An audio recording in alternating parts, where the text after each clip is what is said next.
Hello and welcome back to Crafty Magic Arts. Today we are going to make MIMICS. This is a special project for my kids and we're going to be using these as a base. We picked up 2 boxes from the craft store Michael's and the kids helped pick out the boxes they wanted for this project. So each of the kids will be getting their specific box but made into mimic form. It took a while for me to actually get to these, but we're here now. And so are they. Chomp, chomp, chomp, chomp, chomp. As you can see, they're pretty basic boxes. I do need to remove the hardware while I'm working on it. I will say this comes and goes depending on what I'm doing, but for now we're actually going to fully remove the hardware to start. And here they are, both with all the hardware removed, including the hinges, and the hardware mostly gets reused. Not all of it though.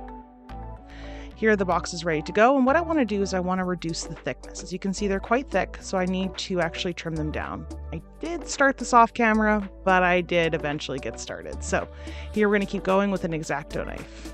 I am carving away slowly and carefully. I know that I'm holding a box a certain way that it looks like it's going towards my thumb. It isn't. I'm being very careful and no casualties were made along the way. But I did manage to thin out the box quite significantly. And yeah, even almost broke my X-Acto knife doing so. Put that back in and then continue on. With that all out of the way, we can now begin to actually work on the piece. Okay, I lied. I need to remove this heart first. Probably could have left it, but I wanted to start without anything in the way, so I removed the heart and cleaned it up, and we'll save it for a later day. Oh, it's cute.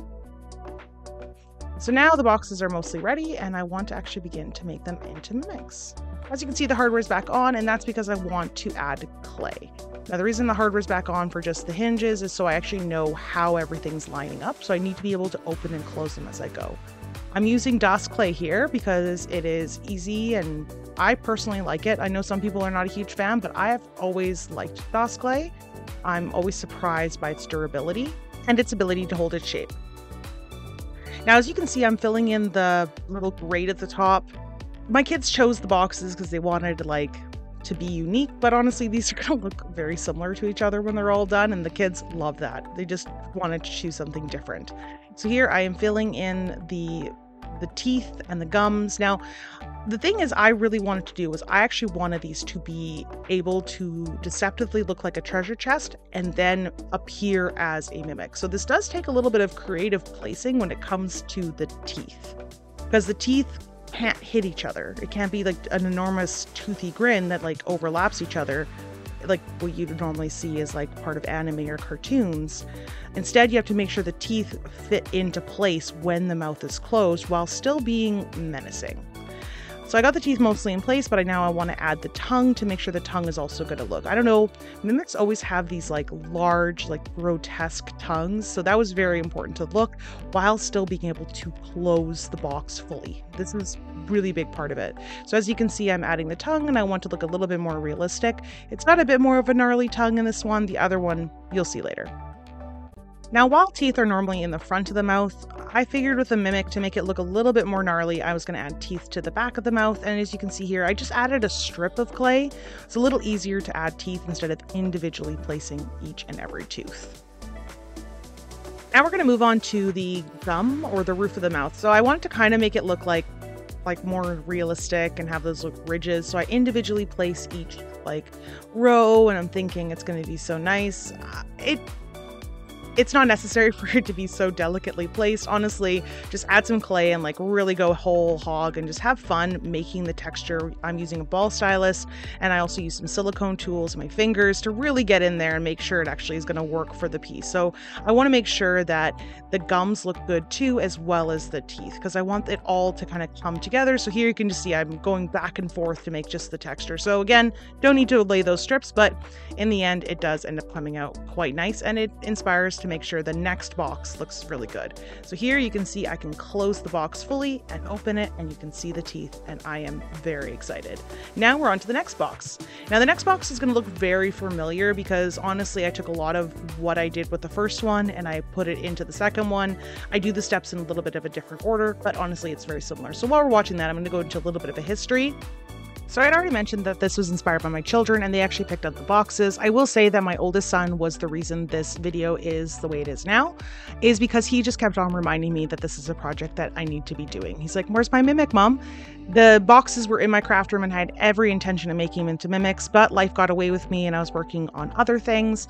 So he really did convince me to get these going, and I made both Mimics for the kids as per his request. He is one of my very biggest fans and he wanted to say hello. Hello, and I just wanted to say hi, and also I hope you can keep watching because my mom puts a lot of work into all of these videos. Thank you.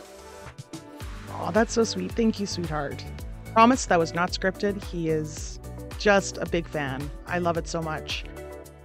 My kids continue to be an inspiration to me. A lot of my work is inspired either by my kids or my husband. I've mentioned them in multiple videos where I'm like, I'm making this buff shark because my son inspired me. I'm making this pony from a video game that I never play because of my husband, or my son drew the moose bear. I'm so grateful that I have the capability to bring their requests to life and actually show off some of the work I do through their inspirations. It's easy to get inspired when you have such amazing people around you. All right, as you can see, a lot of things have happened very similar to the previous box, but it is a little different. As you can see, the top of the mouth, I didn't add individual strips, I just added clay and then just added the gnarly texture. This was definitely different than the first one because I already knew the steps, or at least it felt like I knew the steps better. So I feel like a lot of the steps were followed. There were some additional things like adding water to the box to make sure the clay was sticking, or the knowing how to place the teeth in a different way because it wasn't necessary that they were placed the same way because of my experience with the first one. So while it was a little different, it was very similarly followed. One thing is worth noting is that I'm constantly closing and opening the mouth to make sure everything is fitting, and the tongue here was no exception as I had to move the teeth out of the way to make it fit. So it looks good, and here everything's working. These are both the boxes together and the Mimics are looking great. Moving to the outside of the Mimic, you can see that I've already started the top. I did totally forget to turn on the recording, and that's why you're not seeing how I made it, but I pretty much put 2 cardboard pieces on either side of the Mimic and then filled in the gaps with Hearty Clay. I used Hearty Clay because it's lighter than the dust clay, which means the lid wouldn't get too heavy. I was already pretty risky with all those teeth. Now I want to move on to the planks of wood. I do have some foam here that I got from the dollar store, and this is what I'm going to make work for the wood. I tried popsicle sticks, did not work. Before I can move on with the foam, I do need to replace my blade. It is very important if you're cutting foam to actually have a really fresh, sharp blade, or you're going to have a really hard time cutting through, or you get some really gross edges. So I did replace the blade for this. If you look closely at the video, you can actually see I kind of planned out how thick the strips are going to be. I like to pretend that I did follow them, but I clearly did not. And you can see that they're slowly getting more and more angled to one side. I have the approximate thickness, and so it works out just fine. And here is all the planks I made. These are not going to be the only ones I make because I have 2 Mimics to make. So yeah, these are far too long for what I need, so I do need to cut them. So I'm not fiddling with them too much. I do just cut them all in half using scissors real quick before we move on. This is the plank of wood length that I'm going to aim for. And here you can see I am placing them on. I don't bother filling in that weird ridge on the box because I figure it'll give it personality, so I glue them all in using my Fabri-Tac glue. I do want to give another shout out to Bentley House Minis. She's actually one of my favorite miniature artists that I follow here on YouTube.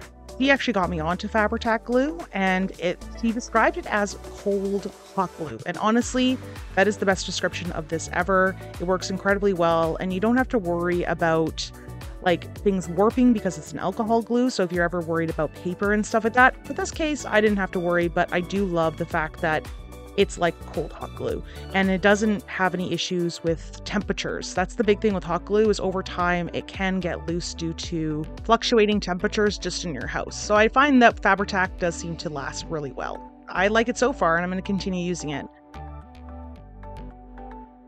So you can see I'm going all around the box. The sides I just use full planks instead of breaking them up like I did on the front, and that's just because it worked well. You don't have to make it more complex than it has to be. As you can see here, it looks really good, and I go around the top as well. I do find that cutting them with the X-Acto knife worked really well on the flat surfaces, but I do eventually switch to scissors because it's hard on the curved surfaces to actually get them working well. So here I'm going to follow the same kind of pattern, but just on the curved surface of the top of the wood box. Well, it's not, well, it is wood box, but it's not, it's confusing because it's both. But here, the foam is looking good, and you can see how the planks of wood are doing, and I'm using my scissors to trim off the edges instead of my X-Acto knife. Now, I do want to make the side look good, but I do have that curved edge that I have to figure out, so I am going to make it work. I'm probably going to keep it with a single plank all the way up, just because it makes the most sense, similar to the side of the bottom. And here it is, looking pretty good, and I am testing to see if it looks good all together. Now onto the next box. You're going to see a very similar pattern. These boxes are incredibly similar. They are for both my kids, and they're very similar in as far as what they like and dislike. They both wanted it to look like wood. They both wanted it to be MIMICS. So I'm just making them look very similar. The painting is going to be where they slightly differ. So they each have their own individual mimic that's theirs. That's based off the box that they chose. So while I'm making this mimic, you can see that they themselves are just treasure chests. I'm going with the more traditional mimic, the one that I am more familiar with, although I am seeing that mimics can be a lot more than just treasure chests. That's the one we're all familiar with. So if you have any other ideas, you can definitely not have to go with the more traditional look, but go with something a little bit different. So here, what I want to do is actually make the wood planks look like they've been attached. So I'm using my wood burning tool here and adding teeny tiny little dots to the edge of each plank of wood to make sure it kind of looks more in line with it being like nailed in. I did not wait for the heat gun to heat up very well, so the beginning ones are not as deep as the later ones. It works, just maybe wait a little longer next time. But here you can see it does actually look really cool. I really do like the look of it because it does look like they're all kind of nailed in. But now it's time for the metal strapping. If you look at any treasure chest, they always have some form of metal strapping, and I am adding them onto the piece to make sure it is going to work for our needs. So you can see here, I'm still using the same foam. Obviously, this is not going to be wood, this is going to be metal, but I just use the same foam because I had it and it was available. For one of the treasure chests, I decided to actually make it look like the curved metal along the edge, and I just cut one and then use the other one use it as a template for the other one. And as you can see, it's looking pretty good, and now I'm trimming it down to make sure it will fit. Once that's nicely placed, I am moving on to the other one, which I decided to just do a solid band from top to bottom and then add extra nail holes onto the side so it looks like they're built differently. But now it's actually time to move on to making the wood grain. I do try a metal brush, but it does not work. Instead, I do move on to my X-Acto blade, and that actually cuts grain into the wood instead of scratching it in. It does take a lot of time as I'm going up and down each and every board to carve in that grain and make sure it actually looks good instead of just, making it look kind of nice. This does take a lot of time as I have a lot of surface to cover, but honestly, it does end up coming out really good, and the texture is captured really well during the painting. So I'm pretty happy that I decided to do that.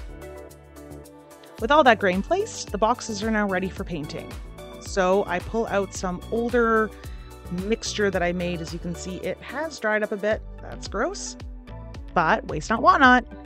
So we're going to take that mixture and put it onto the piece now. The mixture is actually a mixture of matte Mod Podge as well as black gesso, and I'm going to be covering this fully inside and out. Especially the foam is important that it does have a good base coat, because it will just suck up all of the paint, just like a sponge. So you want to just have a really good base coat to help with that. I am impatient, so as you can see, I am moving on to covering the outside well before the inside is actually dry, and I get black Mod Podge gesso mixture all over my fingers, my poor hands. You will notice that for the majority of a lot of the colors, the base colors that I add down, I'm actually using my really nice golden flat matte acrylics, and that is because they're just so pigmented.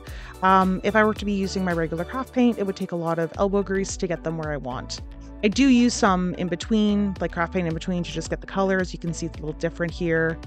for the mouth, but for the base you can see there is black or brown, sorry, and for the teeth I am using white. This is again still the golden flat matte acrylics because I want to make sure that I am getting a really good foundation of color. I could have started with a white base coat instead of black, but I did want the undertone of color to be dark, not light. So it is important that I started there. Like even with the gums and stuff like that, it's kind of more grimy and dark. So here they are fully covered with their base colors and their base coat, and they're ready to keep going. Now, right now, what I'm doing is I'm cleaning up any edges that I might have with the teeth. They did kind of go a little rampant. Now it's time to actually make them look gross. They're far too nice. I do have paint that I've pre-mixed. I need to make it a little darker, so I added some brown in there. And now what I'm doing is I'm kind of dry brushing, pseudo dry brushing, definitely not dry, but you know, not as pigmented as fully painted onto the edge of the teeth so they look like they got some gingivitis going on. I added some brown as well. Now moving on to the tongue, I'm doing something similar but with lighter pink colors. And you can see the mouth is less orangey red and more of a light pink. And I use craft paint to really make that work. So here it's time to grime it up. This piece has to be grimy and gross, so I'm using again some older washes that I've made previously just to kind of add it in and let it fully soak in and dry. And you can see it is dingy. I do have to bring it back a little bit with some dry brushing. So here you can see I'm adding some light pink to kind of pull out the highlights again because I kind of lost them with that wash, but that's easy enough to do. And I continue going on throughout the mouth. It is a balancing act when you're working on something like this. You want it to be dark and dingy, but you don't want to lose all that texture or all that detail you've worked so hard to add. So it is a matter of balance. Here I'm adding Mod Podge with a bunch of craft paint to make it really nice and yucky looking. It's not, well, actually it's quite pretty, it's paint. But first I'm gonna test it. I've added a lot of reds in there, and now I'm using my heat gun to actually let it like dry somewhat so I get an idea of what I'm making. I add a little bit more brown into the mixture because it's a little too pink, and now I'm going in and I'm making it look, I'm just covering it. This is gloss Mod Podge, and so what I'm doing now is I am adding this and it'll make it look really slimy. I do have paint off to the side because I want to add extra pigment in some areas over others, and that includes more darker areas. So I'm adding brown and pinks along the edges of the Mod Podge, but the Mod Podge is going to be fully covering the mouth. Now it's time to actually bring the wood up to speed. It's fallen behind from the mouth. So what I'm doing here is I'm adding and dry brushing on some lighter brown because the dark brown that I used was, well, it was very dark. So I am actually adding on some lighter brown. The kids had a different idea of what they wanted for their pieces. Some wanted less aged wood, others wanted more aged wood. So I am keeping that in mind as I'm adding the pigment and color to the wood. I'm doing this through the method of dry brushing. For those that do not know what dry brushing is, it's you take a little bit of paint, you put it onto your brush, and then you take that brush and you scrape off as much of the paint as possible onto like a piece of paper towel or some cardboard or leftover whatever, and that removes a lot of the moisture but leaves a little bit of the pigment behind. So when you spread it onto your piece, you're actually only touching the tops of the area, so that actually reduces the amount of pigment you're putting on. But once you add so much lightness, it's always a good idea to go in and darken it up a bit, and I'm using washes for this. Next, I'm prepping for the metal to actually look like metal, and I am gingerly painting every single metal surface with black. It's a very time-consuming process, but it looked pretty good. Here's some new hardware that I got from Temu. I'm using a pencil to indent where the holes are going to be, and then I actually do pre-drill these off camera to make sure they're going to work with the teeny tiny screws. The hardware was a little bit bigger than I expected, but I ended up really liking the look, so I actually did keep it. I did not use different hinges though. I ended up using the same one. So here I am attaching it onto the piece and then moving on to the hinges. I wasn't originally going to use these hinges. I actually got smaller ones, so the front was too big, the back was too small, and I decided just to go with the larger hardware in the long run. I think it ended up looking better. I did have to make new holes because the old holes were kind of covered up by the faux wood, but they ended up working out well, and if any of the screws were a little loose, I could always add a little bit of glue as well. With the hardware in place, I can actually begin to paint the metallic pieces with metallic paint. For this one, my son wanted a more traditional gold, so I am painting all of the edges. I'm really trying to avoid painting any of the faux wood, so I really take my time getting all the cracks and crevices. I also paint the hardware. The gold did not align, and I wanted to make sure it actually looked similar, so I painted the front hardware. My second kid, he really wanted it to be more of a rose gold, and this is what I end up using. It looks so pretty. It's the little differences between the two treasure chests is not vast, but it is enough that you can clearly say like this is for one and this is for the other, and they help kind of define that. And as you can see, I also painted the hardware here as well to make sure that I was matching up the hardware to the metal pieces I did. Now here you can see that I have some unique things going on. So I did 3D print some skeletons, and I also have some fixins that I bought from Temu as well. These are like little tiny swords. They're meant for like charms or stuff, but I cut off all the loops and added some wood to lengthen the handle. But now this can actually be added into the piece. And the idea is that the Mimic caught a couple adventurers and is slowly digesting them. That sounds really gross because it is, but mimics in general are pretty gross when you think about it. So I add a few rib cages. I do have 2 separate skeletons, and I want to make sure that I'm adding a lot of the pieces to the mimics again, not exactly the same. And that's just to continue with the idea that these are 2 different mimics. While I'm using the same pieces, they are going to look different. So when the kids open them up, they both get a different experience. So I'm adding in the swords, I'm adding in the crowns, I'm adding in random bibs and bobs to make sure that it looks like they got an adventure along the way. And if you've ever played any game that has mimics, you know this is inevitable. Using the same Mod Podge and paint, I do cover up a lot of these bones as well to make sure they have the same goopy, slimy texture, and then adding in some darker paint to make sure that it is working all together. And now after sealing the piece, they are done. This is sealed on the outside and the inside, and you can see them coming together. Now there is some stuff that happens off screen that is not visible here, but you will see it in the after shots. So I really hope you enjoy the shots I've taken, and now you can see the mimics in their full glory. And here are the mimics. These are them together in all their glory.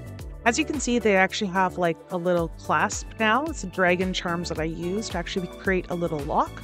I didn't want to lose it, so I added a chain and attached it to the box so it wouldn't get lost. This is them fully distressed and ready to go, covered in all the correct varnishes to make sure they weren't going to get dented and ruined through probably lots of play. I really enjoyed making this project because it was for my kids and they were able to like inform how the project ended up going. This includes the color decisions and some of the designs, but overall they let me be creative with it and add their 2 cents. I love making things like this that make me think outside the box, no pun intended, where I have to be creative with how I create something. If I created it like I would normally, I wouldn't have maybe made the box functional, so this made me think, and I really like how it came out, and it's a lot of fun. It's kind of gory, but my kids don't mind. As long as they don't mind, I don't mind. So I hope you enjoy this as much as I did. I think it's a great little project. And yeah, let me know what you think. Like, comment, share, and subscribe.